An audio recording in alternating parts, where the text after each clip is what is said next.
같은 마음으로 우리 함께 하나님 말씀 보도록 하겠습니다. 모두 자리에 수련하셔서 히브리서 5장 우리 5절부터 10절까지만 합독하겠습니다.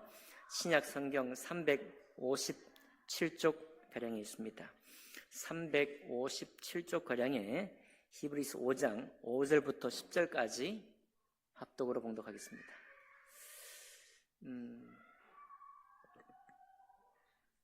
네, 그 뒤에 제습을 좀 틀어주시면 좋을 것 같습니다. 네, 제습만 좋습니다. 5절 또한 이와 같이 시작. 또한 이와 같이 그리스도께서 대제사장 되심도 스스로 영광을 취하심이 아니요 오직 말씀하신 이가 그에게 이르시되 너는 내 아들이니 내가 오늘 너를 낳았다 하셨고 또한 이와 같이 다른 데서 말씀하시되 내가 영원히 멜기세덱의 반차를 따르는 제사장이라 하셨으니 그는 육체에 계실 때에 자기를 죽음에서 능히 구원하실 이에게 심한 통곡과 눈물로 간구와 소원을 올렸고 그의 경건하심으로 말미암아 들으심을 얻었느니라. 그가 아들이시면서도 받으신 고난으로 순종함을 배워서 온전하게 되셨은즉 자기에게 순종하는 모든 자에게 영원한 구원의 근원이 되시고 하나님께 멜기세덱의 반차를 따른 대제사장이라 칭하심을 받으셨느니라. 아멘. 말씀과 예배를 위해 기도하겠습니다. 살아계신 하나님 아버지, 시존하신 우리 하나님 아버지 감사드립니다. 예수 그리스도를 사람으로 이 땅에 오게 하셔서 우리 인생에 겪는 모든 경험을 다 겪게 하시고 우리와 함께 하나 되게 하시고 동행하기에 부족함 없도록 보내주신 것을 감사드립니다.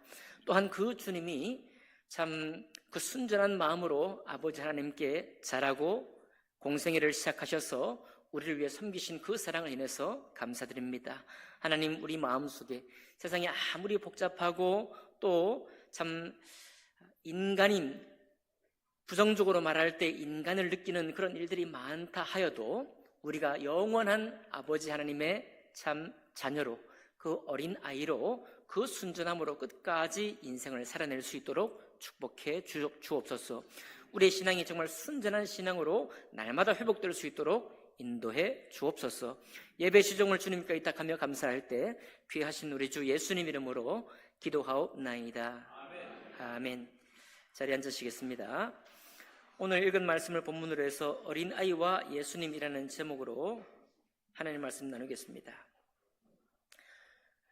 예수님이 어린아이를 이렇게 복음서에 보면 안고 축복하셨습니다.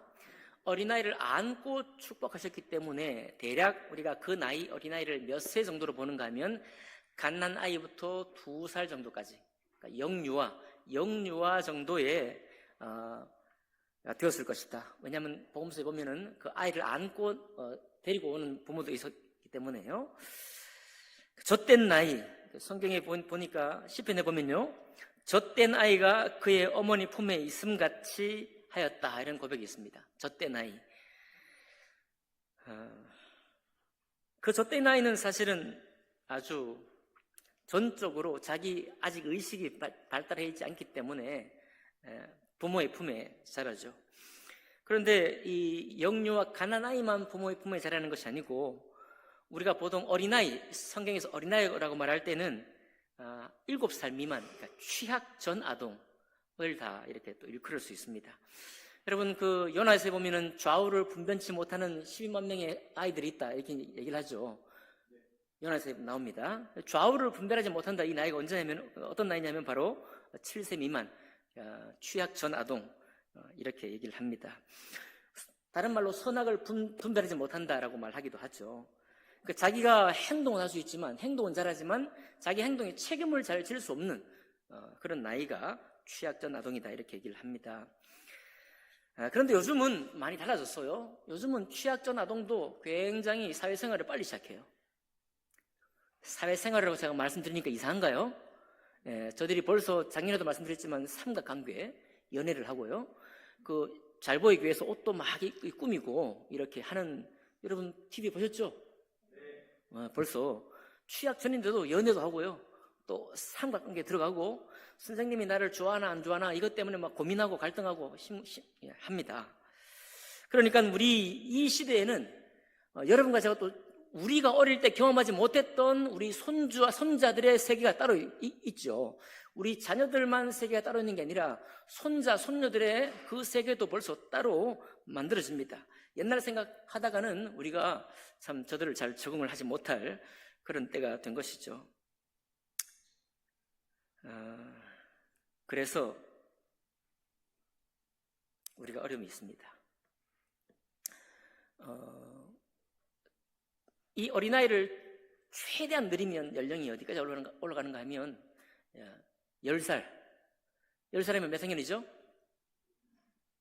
초등학교 3학년 정도까지 올라갑니다. 0세, 갓난아이부터 10살 정도까지가 성경에서 말하는 어린아이의 큰 범주 속에 다 들어갈 수가 있는 것입니다.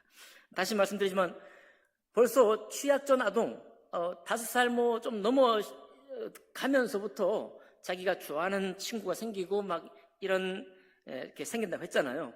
그러니까 이게 사회생활만 일찍 시작하는 게 아니고 집에서 부모하고 살아가는 과정에서 벌써 시련이 시작되는 거예요. 아이들은요, 부모에게서 안정감을 느끼기 원합니다. 그러니까 자기가 어떤 행동을 하더라도 꾸지람을 받기 싫다는 게 아니고 꾸지람 받을 때는 꾸지람 받아야 되는데 그 꾸지람을 받는 가운데서도 부모 안에서는 안정감을 누리기를 원하는 거죠. 근데 부모나 자기가 속해 있는 공간 속의 안정감, 나는 여기서 어떤 일을 하더라도 비록 꾸지람을 들을지라도 내 부모님 안에서 내가 안전하다 라고 하는 그 안정감이 없게 되면은 문제가 생기기 시작합니다. 우리 심어놓은 이 곡식이 비를 못 맞아갖고 확 시드는 것처럼 금방 시들을 수 있어요. 화면 한번 띄워주시겠어요? 오늘 초등학교 저학년 학생의 소원이에요. 돌려주세요. 예, 우리 그림책 수업하는 거기에 있는 한 아이가 쓴 장래의 소원입니다. 저기 뭐라고 되는지 보이시나요? 소원이 뭐라고요? 행복해진. 초등학교 저학년이에요. 나이가 많이 먹은 사람이 아니고 초등학교 저학년의 소원이 행복해지는 거라는 거예요. 그러니까 저 마음속에 어떤 게 들어있을까요? 이제 우리 선생님이 했던 얘기를 들어보니까 부모님도 자기를 자주 혼내고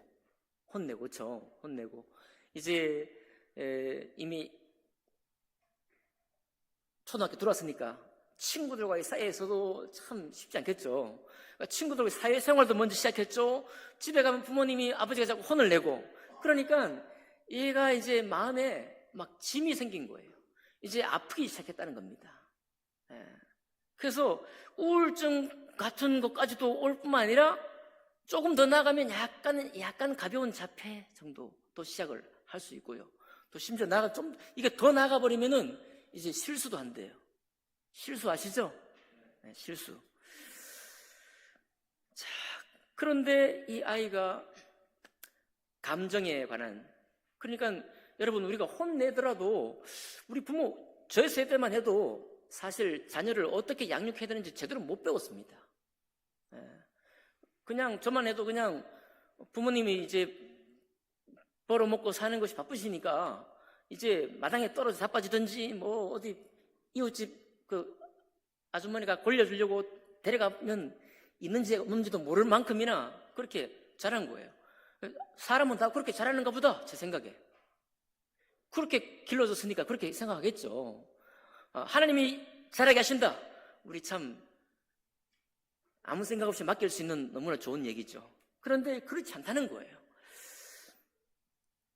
그럴 때 벌써 어린 아이 때부터 감정에 대한 그 표현, 내가 슬프면 슬프다고 말할 수 있고 또 화가 난다고 하면 화가 난다고 말할 수도 있는 그런 이야기를 가정에서든 어디서든 할 수 있어야 되는데, 우리 특히 한국 사회는 또 체면 문화예요. 체면 문화. 그리고 이 부모님이 훈육할 때도 이 아이가 좋은 선한 의도죠. 밖에 나가서 잘못할까봐, 그죠? 다른 사람 앞에 버릇없이 굴까봐 집에서 훈육하는 경우도 많아요. 여러분 그렇죠? 우리가 어디 나가서 버릇없는 아이라는 얘기 듣게 하기 싫어서 훈육도 합니다. 이런 것들이 어떻게 보면 아이의 마음을 공감하고 느끼는 데 쓰는 시간보다는 남들 앞에 어떻게 좀 버릇없는 아이라는 얘기를 듣게 하지 않기 위해서 훈육하는 시간, 그런데 마음을 들이는 때가 더 많다는 거예요.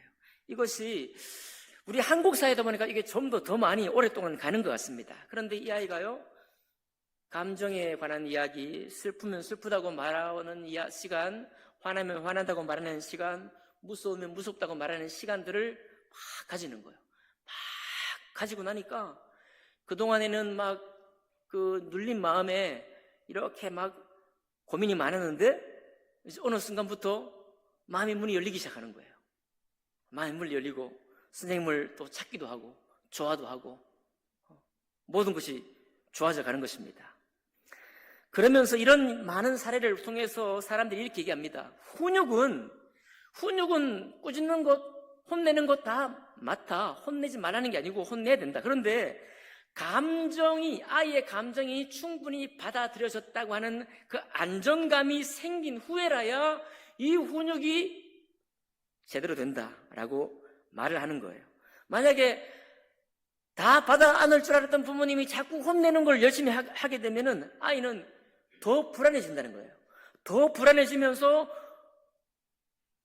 문제인 행동을 더 많이 하게 되고 때로는 실수도 하게 되고 그렇게 된다는 것입니다. 그래서 많은 심리학자들이 뭐라고 고민하는가 하면, 아이가 어떤 행동을 하든지 어떤 말을 하든지 일단은 아이가 그렇게 자유롭게 말하는 것은 여전히 부모님에 대한 안정감을 원하는 거다. 부모니까 다른 사람에게 하지 못하는 얘기도 할 수 있는데 그 이야기를 자유롭게 했는데 거기다 대고 콱 꾸지람을 해버리면은 아이가 점점 더 이제 위축되고 시들시들해진다라는 것입니다.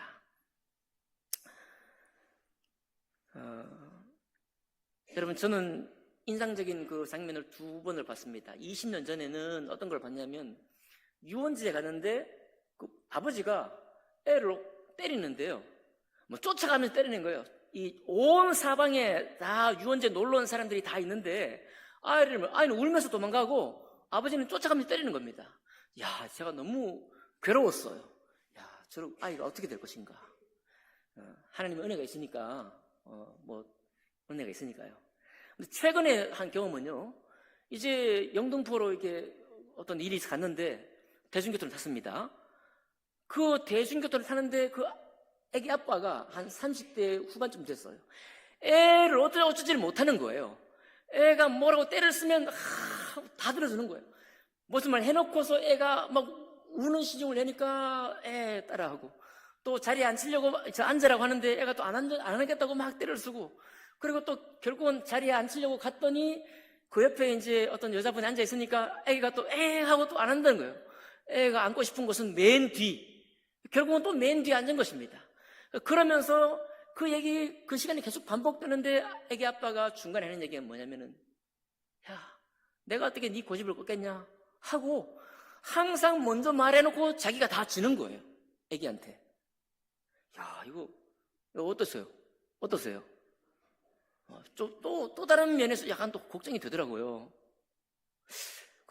항상 울음소리로 때를 쓰는 아이도 좀 그렇게 보였지만은 아빠가 그거를 어떻게 좀 조절을 못하고 계속 지는 모습을 볼 때, 이거 어떻게 될 건가, 이런 생각이 들었습니다. 둘 다, 제가 볼 때는 좀 걱정이 될 만한 그런 단계인데, 저라고 잘 했겠습니까? 여러분이라도 우리가 잘 했겠습니까? 잘 한 분도 계시겠지만, 어쨌든 중요한 것은 뭐냐면은, 부모님 안에서 아이는 안정감을 얻는 것이 제일 우선이다. 안정감을 얻어야 그 다음에, 그러니까 여러분, 아이가요 부모님 말을 듣고 싶어 한대요. 우리가 착각하면 안 되는 것이, 아이가 막 때를 쓰고 막 고집을 피워도 그게 부모 말을 안 듣고 싶어 하는 게 아닙니다.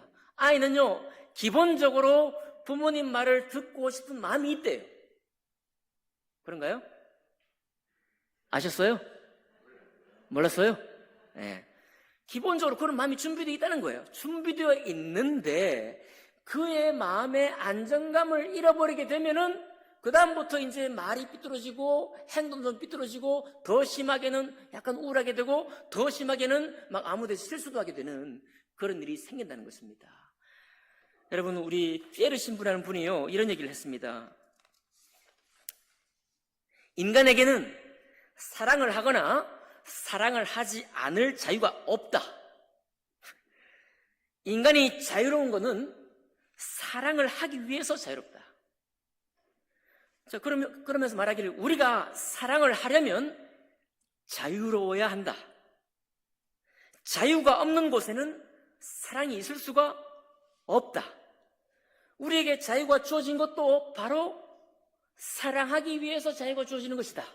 이렇게 말했어요. 자, 그 말은 사랑은 좋은 것입니다. 그렇죠? 이 세상에 사는 사람 중에, 태어나는 사람 중에 어린아이부터 연세 많으신 어르신 이르기까지 사랑 나쁘다고 할 사람이 아무도 없고 사랑하는 장면을 보고 싫어하는 사람도 아무도 없습니다. 그러니 웬만하면 우리는 다 사랑하고 싶은 거예요. 애나 어린이나. 그런데 이 어른도 마찬가지입니다. 사랑을 하기 이전에 나에게 내가 누릴 어떤 자유를 맛보지 못한 채로 사랑을 요구받게 되면은 사랑을 못한다는 거예요. 어깃장이 생긴다는 것입니다.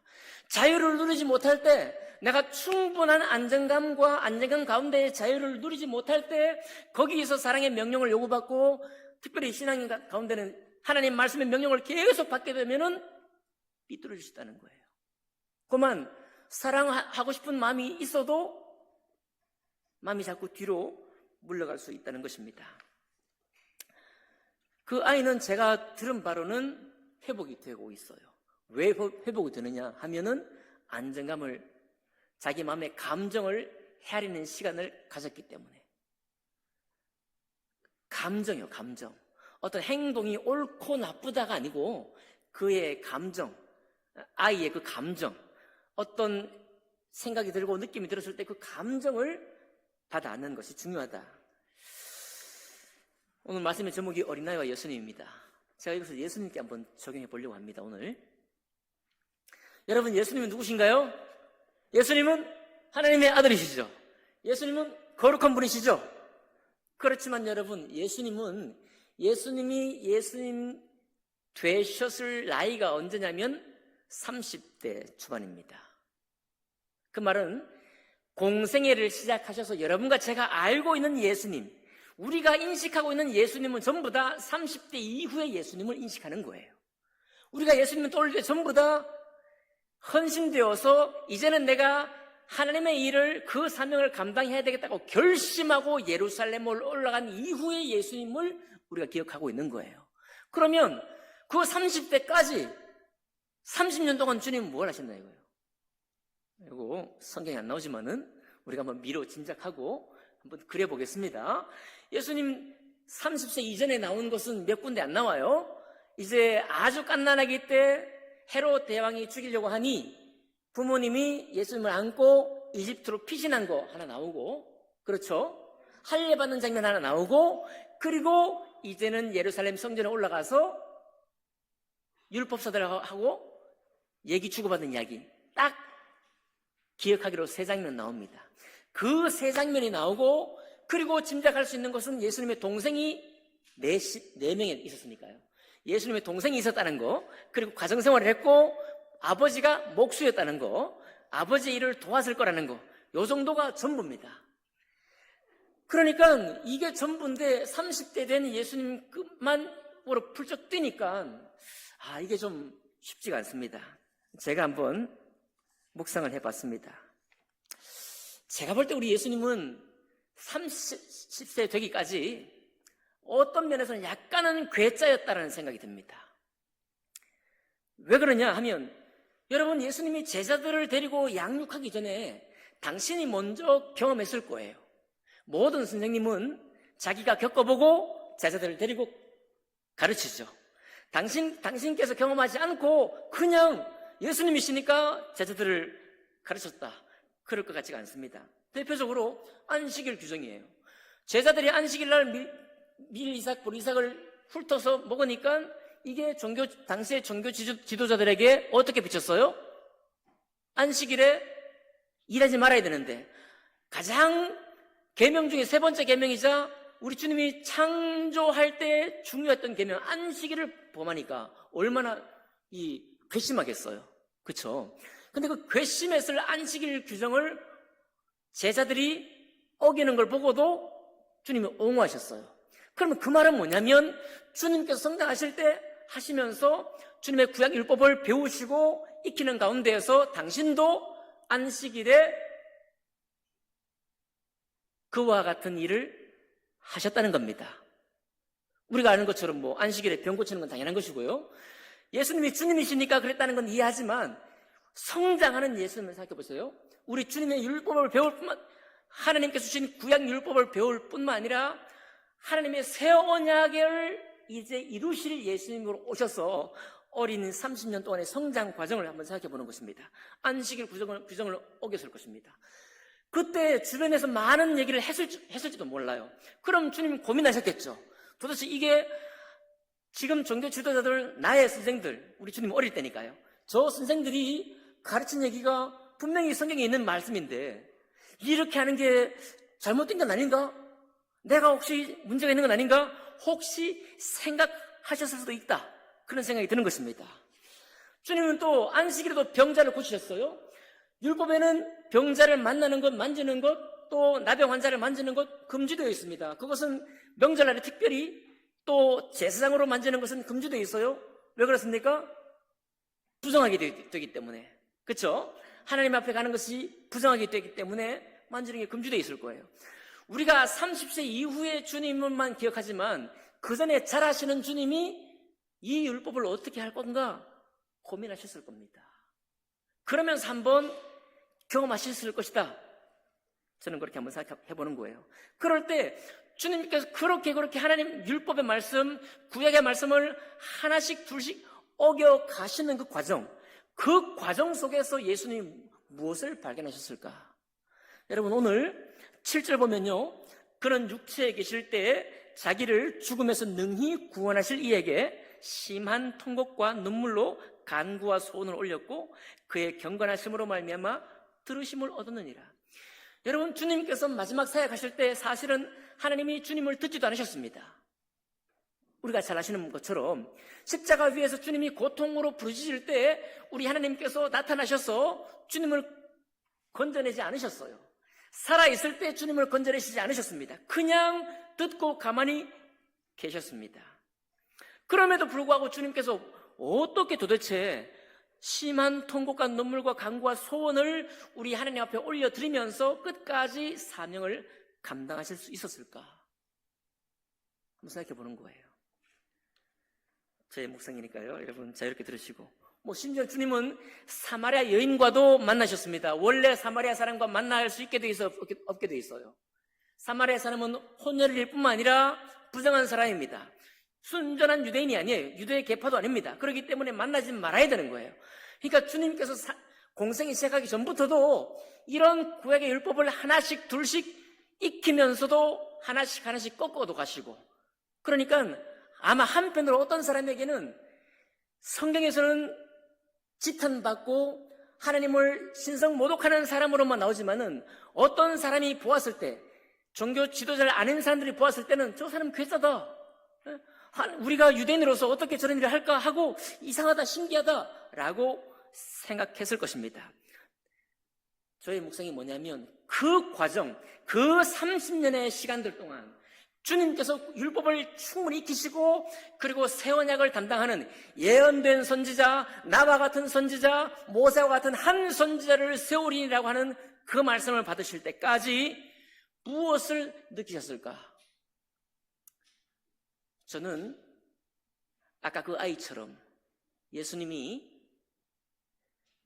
다른 종교 지도자는 하나님을 두려워했는데 주님이 무서워서 주님이 두려우신 주님 앞에 진노당할까 율법을 순종했습니다. 그렇기 때문에 율법을 제대로 순종하지도 못했어요. 두려움에 시작했기 때문에 율법을 제대로 순종하지 못했습니다. 그러니까 많은 기도를 그냥 길게 하면 되는가 싶어서 기도를 길게 하고 다 소용없는 일이었는데 말이죠. 그렇죠? 두려움에서 시작한 말씀의 순종은 그 말씀을 순종할 수 없었습니다.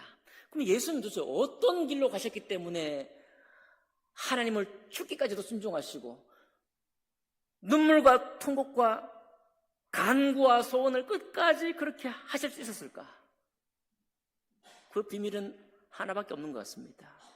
우리 주님께서 때때로 율법 하나씩 꺾으실 때, 꺾고 보실 때, 때마다 주님이 느끼신 것은 하나님 안에 있는 완전한 자유가 아니었을까?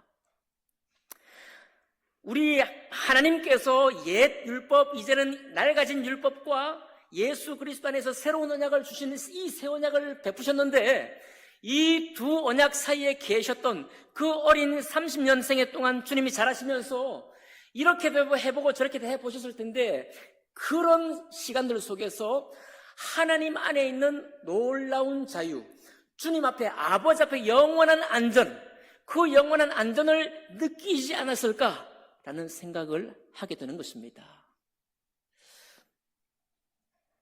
그 아이는요 이제 감정이 하나씩 풀릴 겁니다. 슬픔의 감정도 표할 줄 알고 화난 감정도 표할 줄 알았겠고 이제는 부모님께 아마 할 말도 했을 것이고 조금만 더 자라면 부모가 그냥 혼만 낼 때 자초지종도 얘기할 것이고 선생님이 자기에게 막 뭐라고 할 때 그때 자기 표현을 할 수 있는 건강한 아이로 성장하지 않을까 싶습니다. 다시 말씀드리지만 모든 아이는 어른들 그리고 부모님에게 배우기 원하고 듣기를 원한다라고 말씀드렸습니다. 그런데 거기에 이상이 생기면 그 안정감과 그 자유함을 잃어버리면 그때부터 안 듣기 시작하는 거예요. 이것이 여러분과 저에게는 이미 지나간 일일까요? 우리 신앙생활 하고 있는 여러분과 저에게 이미 이것이 다 극복된 일일까요? 그렇지가 않은 것 같습니다. 여러분과 제가 주님 앞에 구원받았습니다. 구원받았는데 받았다는 사실이 다만 그 지옥 갈 수 있었는데 가까스로 아주 주님의 은혜로 잠깐 천국 갈 수 있는 길로 내가 접어들었다. 이 가녀리고 좁은 길로 내가 들어왔다. 이런 정도의 우리가 은혜라고 한다면 그분과 저는 하나님 말씀을 정말 순종하기가 참 버거울 것입니다. 그래서 바리새파 사람들처럼 어떻게 하면 외적인 경건을 보일까? 어떻게 하면 뭔가 다른 사람에게 저분이 신앙이 있다라고 한 말을 듣기 위해서 애를 쓸까? 이런 생각을 많이 하지 않았을까요? 저도요, 제가 기도했던 기억이 있습니다. 우리 아이들 어릴 때 제가 책상 밑으로 들어가서 머리를 확 조아리고 기도했어요. 그렇게 아마 아이들이 그 장면을 보고 조금만 더 나이가 들었을 때 그것을 봤다면 굉장히 너무 불종적이 아니냐.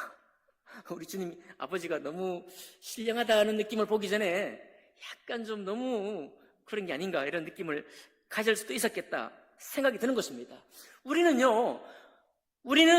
주님의 구원을 받았는데 이 구원이 하나님의 아버지 창조주 하나님 우리를 위해서 예수를 주시기까지 죽기까지 순종하시면서까지 우리를 받았다고 하는 이 놀라운 은혜 안에 정말로 안전하게 들어가는 시간이 많이 없는 것입니다. 정말 우리 주님께서 나를 받으셨다고 하는 그 자유함 속에 우리가 머무는 시간이 많지가 않은 거예요. 그러니까 우리가 어느 정도 나의 힘과 받은 은혜 가지고 신앙 성장하다가 어떤 순간부터 나아가지를 못하는 거예요. 왜요? 말씀드렸잖아요. 우리에게 자유를 주신 건, 우리에게 자유가 필요한 건 사랑을 하기 위해서인데 그 하나님 앞에 있는 영원한 안정감과 자유했던 그 시간을 충분히 누리지 못한 사람은 사랑의 명령이 단지 외적인 명령으로 들리고 해야 할 행실로 들리기 때문에 그 영원한 안정감 가운데 완전히 평안한 마음이 되어서 이제 내가 주님 말씀, 아버지 말씀 들어야지 라고 하는 이 자연스러운 발동이 되는 것이 아니라 외적인 강제의 명령이 되기 때문에 우리의 힘이 약할 수밖에 없다라는 생각이 드는 것입니다. 그런 우리에 비해서 예수님은 너무 순종을 하셔도 너무 순종하셨잖아요. 하나님의 아들이신데 그 독생하신 아들이 심한 통곡과 눈물과 간구와 소문을 주님께서 응답하지 않으실 동안에도 그렇게 자신을 다 헌신할 수 있었습니다. 무슨 힘이 그렇게 하셨을까 묵상해 보는 거예요. 예수님은 하나님의 아들이시니까 그러셨을까요? 그랬으면 30년 시간이 필요 없을 수도 있겠죠. 그 30년 동안 그렇게 한번 생각해 보는 겁니다. 우리 주님께서 이렇게도 해보시고 저렇게도 해보시고 율법사들하고 논쟁도 해보시고 하나님 말씀을 받으셨다가 구약 말씀에 있는 새 언약, 새 예루살렘, 새로운 보혜사, 새로운 소망의 약속을 다 보시면서 우리 주님 아버지 하나님의 그 거룩한 존재 앞에서 얼마나 놀라운 자유를 누리셨기에, 얼마나 당신의 안정감을 누리셨기에 자연스럽게 들을 수 있는 귀가 열리고 하나님 아버지께서 나에게 어떤 것을 부탁하시더라도 명하시더라도 내가 그것을 충분히 받을 수 있습니다 라고 하는 준비가 되신 것이 아닌가, 그런 생각을 해보게 되는 것입니다.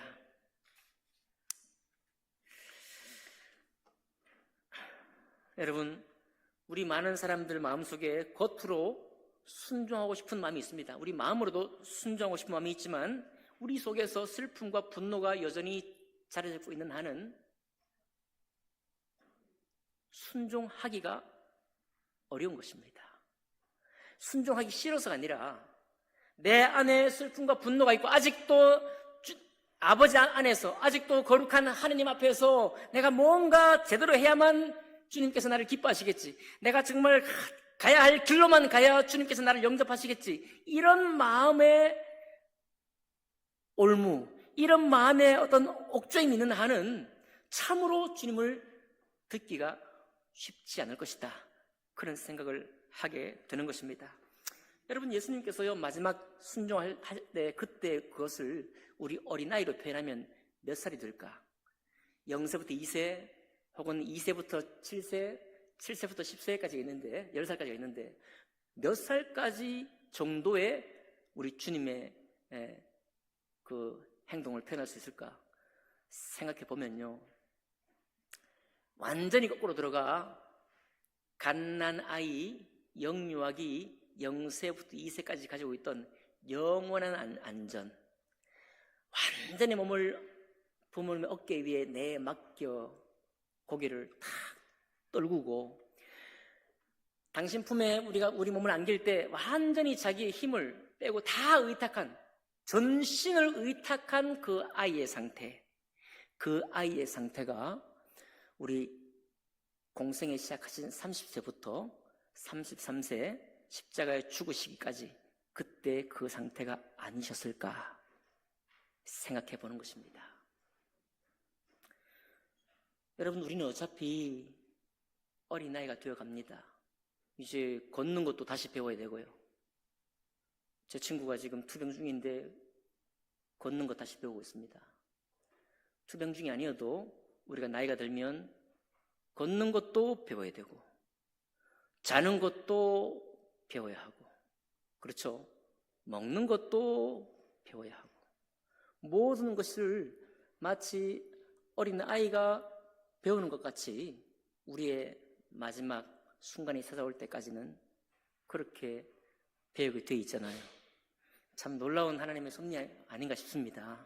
왜 우리를 어릴 적 그 모습으로 다시 돌리실까? 그냥 장성해서 한번 탁 살고 탁 주님이 들어가시면 되는데 왜 우리 인생을 다시 아이적 시간으로 돌려 보내셔서 그런 다음에 우리를 데려가실까? 한번 생각해 보게 되는 것입니다. 여러분, 구원받고 신앙생활 하시는 여러분, 우리 아버지 하나님 앞에 정말로 안정감을 느끼고 계십니까? 본이 되기 위해서 너무 열심히 살아서 이제 본이 되지 않는 삶을 산다는 건 생각조차 못할 뿐만 아니라 혹시나 아버지께서 나를 싫어하실까 미워하실까 그런 생각 속에 계신가요? 예. 우리는 그러기가 십상인 사람들입니다. 어떻게 주님의 순종과 주님의 그 평안 가운데로 들어갈 수 있을까요, 우리가? 어떻게 믿음의 정말 사도들처럼 그런 놀라운 부르심 앞에 끊임없이 순종하면서 자기를 갱신해 나갈 수 있을까요? 그것은 우리를 닥달하고 우리를 처복종시키려고 하는 이런 방향이기보다는 이 거룩한 하나님 아버지께서 나를 영원히 영접하시고 영원한 안전 가운데 이미 인치시기 위해서 예수 그리스도를 보내신 사랑을 주셨기 때문에 그분의 사랑 안에서 나는 영원히 안전하다. 그리고 그 사랑 안에 나는 자유롭다. 그 자유와 안정감을 누린 사람에게 주님 오늘 말씀해 주세요. 간단하게 아이가 부모에게 말하듯이 주님 내가 오늘 아버지 말씀을 하나 듣겠습니다 라고 듣고 나가는 그런 순종이 열리지 않을까 생각해 보는 것입니다. 이 어린이 주일에.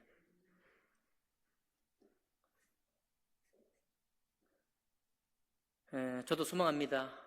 우리 주님은 많은 환난을 3년 반 동안 겪으셨지만 사실은 그 환난보다 아버지 하나님의 그 거룩한 아버지 하나님이 당신께 부어주셨던 그 안정감과 그 영원한 자유가 더 컸으리라 그렇게 생각이 되기 때문입니다. 여러분, 이제는 우리가 비록 한국 문화가 체면 문화이긴 하지만 우리가 다른 사람에게 잘 보이거나 혹은 이런 생활의 여러 가지 규칙들이 우리를 이끌어가기보다는 우리 주님 앞에 우리를 영접하시고 평생 동안 주님을 깨닫지 못했다가 십자가 위에서 깨달은 그 자라도 그 한 강도라도 주님이 낙원에 데리고 가실 만큼이나 그 품은 기가 막히게 넓으시고 그분의 은혜는 너무도 명확해서 우리가 남아있는 신앙생활을 하는 동안에 본이 되기 위한 선한 싸움도 싸우지만 또 다른 방향에서 하나님 아버지 앞에 있는 이 놀라운 자유와 안정감은 너무너무 탁월하다. 그런 느낌들을 가져가시는 여러분과 제가 되기를 주님 이름으로 축복합니다. 그런 과정에서 바리새파처럼 겉으로 수고하기 위해서 애를 쓰고 속은 망가지는 것이 아니고 비록 겉의 모습을 통해서 다른 사람에게 때로는 비난도 받고 지탄도 받을 수 있을지언정 내 속에 하나님의 사랑으로 충만한 그런 여러분과 제가 되기를 원합니다. 기도하겠습니다.